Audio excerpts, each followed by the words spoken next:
नमस्कार दोस्तों। आज मैं आपसे बात करने वाला हूँ जो कि आज का हॉट टॉपिक है और सारे चैनल्स पे लगभग यही चल रहा है, ड्रग्स इन बॉलीवुड। ये वही बॉलीवुड है जिसे कुछ दिन पहले तक जया बच्चन जी बोल रही थी कि इसकी थाली में छेद कुछ लोग करने की कोशिश कर रहे हैं और इसकी दी हुई थाली ही लोग खा रहे हैं और उसी में छेद कर रहे हैं। परंतु आज हम लोगों को यह पता चला, इनफैक्ट पता तो खैर पहले से ही था, लेकिन आज एक ड्रग चैट वायरल हुई है जिससे ये साफ साफ पता चल रहा है कि इस बॉलीवुड की थाली में ड्रग्स ऑलरेडी प्रेजेंट है। तो ऐसी थाली जिसमें ड्रग्स है उसमें छेद करना तो शायद मानवता के लिए ही अच्छा कार्य है, जिसे रवि किशन जी ने कहा था और जया बच्चन जी इस पर भड़क उठी थी। शायद आज जया बच्चन जी अपना मुंह न खोलें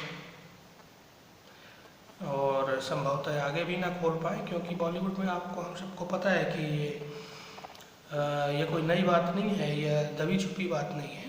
हाँ, ये बात अवश्य है कि अभी तक शायद उतने बड़े पैमाने पर इस चीज़ का खुलासा नहीं हुआ था जो कि शायद अब होने वाला है। सुशांत सिंह मर्डर केस के कारण ये जो कुछ दिनों पहले तक जया बच्चन जी राज्यसभा में बोल रही थी कि ये बड़ा ही पवित्र है, बहुत ही गंगा की तरह निर्मल है हमारी बॉलीवुड, उन्हें शायद आज शर्मिंदा होना पड़ेगा। और अब जया बच्चन जी के बाद एक और जया है, जया शाह, जिनकी चैट्स वायरल हो रही हैं, जो कि शायद नम्रता शिरोडकर एक हमारी बॉलीवुड अभिनेत्री रही हैं पहले, उनके साथ एक चैट वायरल हो रही है। साथ ही साथ एक ये भी हो रहा है कि दीपिका पादुकोण जो आज की सुपरस्टार हैं, इनका भी नाम कल से न्यूज़ चैनल्स पे वायरल हो रहा है। उनका भी नाम आया हुआ है ड्रग्स लेने में। उनकी एक मैनेजर है करिश्मा प्रकाश, जिसके साथ उनका चैट एक वायरल हो रहा है जो शायद 2017 का है। और इसमें इस चैट में वो कहती हुई नज़र आ रही हैं कि तुम्हारे पास माल है क्या। दीपिका कहती है तुम्हारे पास माल है क्या। करिश्मा कहती हैं कि यस है, लेकिन मैं घर पर हूँ और बांद्रा में हूँ। फिर दीपिका जी बोलती हैं कि करिश्मा बोलती हैं कि तुम अगर चाहो तो मैं अमित से पूछ सकती हूँ, अमित शायद उनका कोई ड्रग पैडलर है या जो भी है। तो दीपिका जी बड़ी परेशान होकर बोलती हैं यस प्लीज़। उसके बाद होता यह है कि करिश्मा जी बोलती हैं कि वो अमित के पास है और वो लेकर आ रहा है। इस पर दीपिका जी बोलती हैं कि हैश है या वीड है। करिश्मा कहती है कि वीड है, वो कहती नहीं मुझे हैश चाहिए। मतलब कुल मिलाकर ये है कि दीपिका पादुकोण जी, अब उन्हें जी हम व्यंग के तौर पर बोल रहे हैं, आप ये मत सोचिए कि उनको हम जी क्यों बोल रहे हैं, क्योंकि हमारे हिंदुस्तान का ये वैसे भी नियम है कि जब तक कोई गलत साबित ना हो जाए तो उन्हें आप उनका सम्मान करना ही पड़ता है, भले ही आपको खुली आंखों से दिख रहा है। तो दीपिका बोलती हैं मैं कोक आ रही हूँ 11:30 तक 11 तक। ये बहुत लंबी चैट है, इसमें हम नहीं जाते। इसका मेन लब्बो-लुआब यही है कि उनको ड्रग सप्लाई हो रहा था, बड़ी आसानी से सप्लाई हो रहा था। उनकी मैनेजर करिश्मा प्रकाश इसमें उनको प्रोवाइड कर रही थी, मे बी सम किसी ड्रग पैडलर के थ्रू, या आजकल तो मैनेजर ही आजकल ड्रग पैडलर निकल रहे हैं। सुशांत सिंह केस में आप देख ही रही हैं। तो अभी हम कुछ कह नहीं सकते कि शायद वही ड्रग पैडलर है। वैसे आज करिश्मा जी को बुलाया जा रहा है एनसीबी में आज उनको बुलाया जा रहा है। तो इसकी पूरी संभावना है कि बड़े बड़े बॉलीवुड स्टार्स का नाम इसमें आ सकता है, या एटलीस्ट कम से कम ऐसे ड्रग पेडलर का नाम तो आ ही सकता है जो बड़े बड़े बॉलीवुड स्टार्स के साथ जुड़ा हो। हम इसकी पूरी उम्मीद कर रहे हैं, पर देखते हैं इसमें क्या है आगे। जहाँ तक ये जया जी का सवाल है, ये जो जया शाह है, ये क्वान इंडस्ट्री के मैनेजर है। क्वान इंडस्ट्री एक टैलेंट इंडस्ट्री, इसको कुछ इस प्रकार का नाम दिया गया है। टैलेंट मैनेजर कंपनी है जो लगभग 45 बड़े बड़े बॉलीवुड स्टार्स को मैनेज करती हैं, और इसके जो मालिक का नाम आ रहा है वो एक बहुत ही बड़े बॉलीवुड स्टार हैं जिनका नाम अभी अपुष्ट खबरें हैं। आजकल अपुष्ट खबरें ही पुष्ट हो जा रही हैं बाद में, तो हम उनका नाम नहीं ले सकते हैं यहाँ पर, परंतु ये है कि एक बॉलीवुड के बड़े स्टार का नाम आ रहा है जो इसके मालिक। ये वही क्वान इंडस्ट्री है जिसकी मैनेजर जया शाह हैं, और जो कि सुशांत सिंह को भी मैनेज कर रही थी, उनके बिजनेस को, उनको बिजनेस दिलाना, उनसे कमीशन लेना वगैरह वगैरह उनका काम था। बट आपको अब तो नज़र आ गया कि पर्दे के पीछे तो कुछ और भी चल रहा था। ये ड्रग्स का भी धंधा चल रहा था इसमें, जो कि अब खुलेगा। एनसीबी अब धीरे धीरे, सीबीआई और भी तमाम जो ईडी भी इसमें इन्वॉल्व है, ईडी भी सारे खाते खंगाल रही है, तो अंततः इसमें पता चलेगा कि इसमें आखिर क्या था।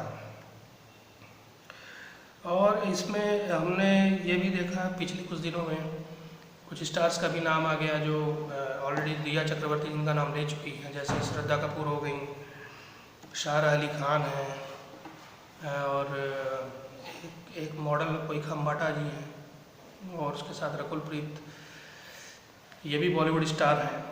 तो इन लोगों का नाम तो ऑलरेडी आ चुका है, और संभवतः इनका जल्द से जल्द इनको समन भेजा जाएगा, और ये अभी प्रोसेस में है, और जल्दी इनको समन भेज के इनको बुलाया जाएगा। और सीधी सी बात है, जब ये लोग सामने आएंगे तो और भी लोगों का नाम लेंगी, क्योंकि जब रिया चक्रवर्ती जब तक गिरफ्तार नहीं हुई थी तब तक तो ऐसा लग रहा था कि वो लोगों का नाम छुपा जाएंगे, लेकिन जैसे ही वो गिरफ्तार हुई और पुलिस का डंडा चला तो सारे राज उन्होंने खोल दिए। साथ ही साथ दोस्तों, करण जौहर के घर में जो एक पार्टी हुई थी सन 2019 में, जिसका कि वीडियो काफ़ी वायरल है, उसकी भी चर्चाएं आजकल हो रही हैं। उसके खिलाफ भी एक केस सिरसा साहब ने फाइल किया हुआ है, तो इसके चलते अब करण जौहर को भी समन भेजा जा रहा है, जो कि शायद मुंबई से बाहर हैं, या क्या पता, आज का तो लोग इंडिया से भी बाहर हैं। पिछले दिनों आपने देखा होगा सलमान खान एंड उनकी फैमिली, सोहेल खान और जो भी उनकी बहन हैं, और सब इंडिया छोड़कर भाग रही थी। एयरपोर्ट पे उनकी तस्वीरें हैं, पता नहीं कितनी सही है गलत है, लेकिन ये तस्वीरें आई थी। संजय दत्त का भी कहा जा रहा है कि वो शायद दुबई निकल गए हैं, सलमान खान भी दुबई में है। तो आजकल तो समझ लीजिए कि अब बॉलीवुड का जितने भी बड़े स्टार्स हैं, लगभग सभी के घर में हड़कंप मचा हुआ है, सभी यहाँ से भागने की कोशिश कर रहे हैं। जो ऑलरेडी भाग चुके हैं, ऐसा नहीं है कि वो पकड़ाएंगे नहीं, परंतु हाँ कुछ दिन बच सकते हैं। शायद वो अपने आप को अब या तो बचने की कोशिश कर रहे हैं, या हो सकता है कोई दवाइयाँ ले रहे हैं तो भाई इंटॉक्सिकेट हो जाए, जो ड्रग्स उन्होंने लिया है वो फाइंड आउट ना हो सके, ऐसा कुछ हो सकता है, ट्रीटमेंट ले रहे हैं। इसके अलावा और क्या हो सकता है भागने का? या तो उन्हें गिरफ्तारी का डर है और डायरेक्ट इन्वॉल्व है, अदरवाइज़ वो कोई मेडिसिन लेने के लिए जा रहे हैं। अब जया बच्चन जी को देखना बड़ा इंटरेस्टिंग होगा कि अब वो क्या कहती हैं इस बॉलीवुड की थाली के बारे में। और हमारे महानायक जी तो वो तो खैर चुप हैं, शांत हैं, वो इस बारे में कुछ बोलना नहीं चाहते हैं, परंतु उनका कुछ बोलना बनता है, क्योंकि जब ये इंडस्ट्री उन्हें महानायक का खिताब दे रही है तो उनकी एक जिम्मेदारी बनती है, एटलीस्ट वो ये तो बोल ही सकते हैं कि ड्रग्स का सेवन यदि हो रहा है तो गलत है।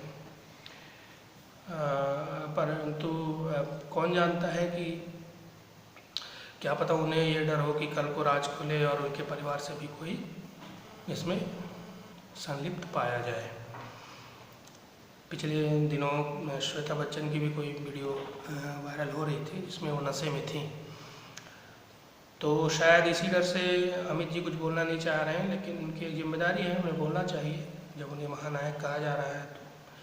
लेकिन इसमें अमित जी को ही दोष देना ठीक नहीं है, बाकी और भी नायक हैं, या कुल मिला के ये कहें कि सारा का सारा बॉलीवुड ही शांत पड़ा हुआ है इस वक्त, सिवाय कंगना रनौत के। बाकी सब, अब चाहे जितेंद्र लीजिए, धर्मेंद्र जी लीजिए, या जो भी बड़े रिस्पेक्टेड नेम हैं, बड़े बड़े नाम हैं, एटलीस्ट वो आके इस चीज़ को कंडेम तो कर ही सकते थे, परंतु उन्होंने भी इसकी आवश्यकता नहीं समझी। शायद ये उनका डर है कि आज वो कंडेम करें और कल, आप समझ ही रहे हैं। तो हम फिर अब यही उम्मीद करते हैं कि जैसे अभी रवीना टंडन जी का भी एक ट्वीट आया हुआ है कि ये इट्स हाई टाइम, ये एकदम सही समय है बॉलीवुड को क्लीन करने का। जब एक बार झाड़ू निकल ही गई है तो अच्छे से इसको क्लीन कर दिया जाए। तो हम अब ये होप करते हैं कि देखिए अब एनसीबी और सीबीआई और ईडी इस मामले को सही तरीके से देखेंगी। वैसे तो ये केस चालू हुआ था सुशांत सिंह मर्डर केस में, मर्डर वाली बात तो शायद कहीं पीछे छूट रही है, लेकिन अगर इसमें ड्रग्स का भी एंगल आ गया तो ये भी अगर सफाई हो जाए तो ये भी अच्छी बात है। ये भी शायद बहुत दिनों से पेंडिंग थी। और दोस्तों आज के लिए इतना ही, और अंत में मैं यही आप लोगों से रिक्वेस्ट करूँगा कि अगर आपको ये वीडियो अच्छा लगा तो इसे लाइक और शेयर कीजिए, और सब्सक्राइब तो आप लोगों ने किया ही है, और उन लोगों को अगर आप रेकमेंड कर सकते हैं रेकमेंड कर दीजिए। Thank you.